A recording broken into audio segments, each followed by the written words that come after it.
Então, é o seguinte, biologicamente, como são criadas emoções? Então, para a gente poder enxergar isso de uma forma mais organizada, a gente teria que, num reducionismo de resposta, a gente teria que pensar que essas emoções, elas vão caminhar em estruturas por vias neuroanatômicas que a gente chama do sistema límbico, tá? Mas o problema é o seguinte, quando a gente olha para a gente trabalha com o conceito de uma emoção, ele é um conceito que ele vai fazer com que várias áreas do nosso sistema nervoso, elas converjam e elas atuem de uma forma simultânea.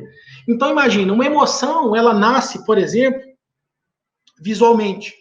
Eu vejo um quadro, certo? Então, o dia eu vejo um quadro muito bonito. E esse quadro muito bonito, ele me desperta um sentimento. Bom, para aquilo me poder despertar um sentimento, a gente tem que partir do princípio que a gente tenha tido uma experiência prévia, por exemplo, para aquele contexto. Então, a gente entra agora também num contexto de memória. Então, eu estou chamando a emoção, que ela também ela é muito subdividida, nesse cenário em que eu vejo algo que chega através de um sistema visual. Esse sistema visual ele vai levar essa informação para uma outra área cortical que vai começar o processamento dessa informação, onde eu interpreto a informação.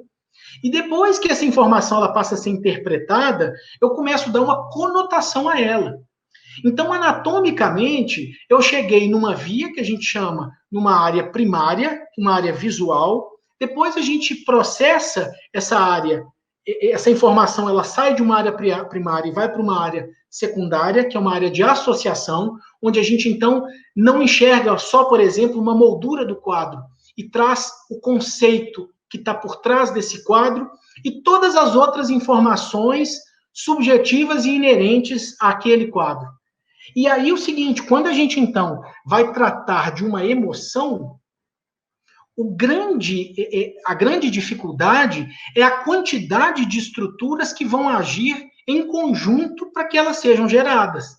Então, o que a gente consegue, o que eu consigo te falar, por exemplo, hoje, né, nessa parte da neurobiologia das emoções, é quando a gente reduz para algumas outras estruturas em que a gente tem uma forma mais palpável de trabalhar. Então, vocês, por exemplo, já podem ter ouvido falar que existe uma estrutura cerebral chamada amígdala. E essa amígdala cerebral, ela está associada ao medo, a memórias de medo, que é uma emoção.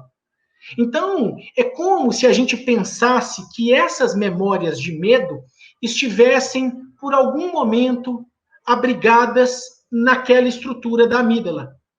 Mas nem isso hoje a gente tem essa certeza, porque muitas vezes a gente tem, em alguns contextos, a gente tem, por exemplo, a amígdala envolvida de uma forma mais forte ou menos forte.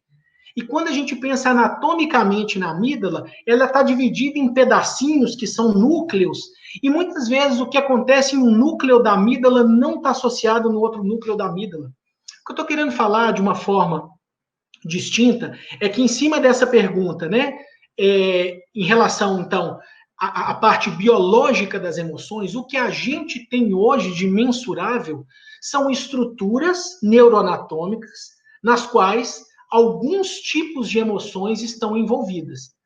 E essas emoções, elas seriam um subproduto da interação dessas estruturas, aonde em alguns momentos em que se a gente arrancasse uma dessas estruturas, aquela emoção ela não aconteceria.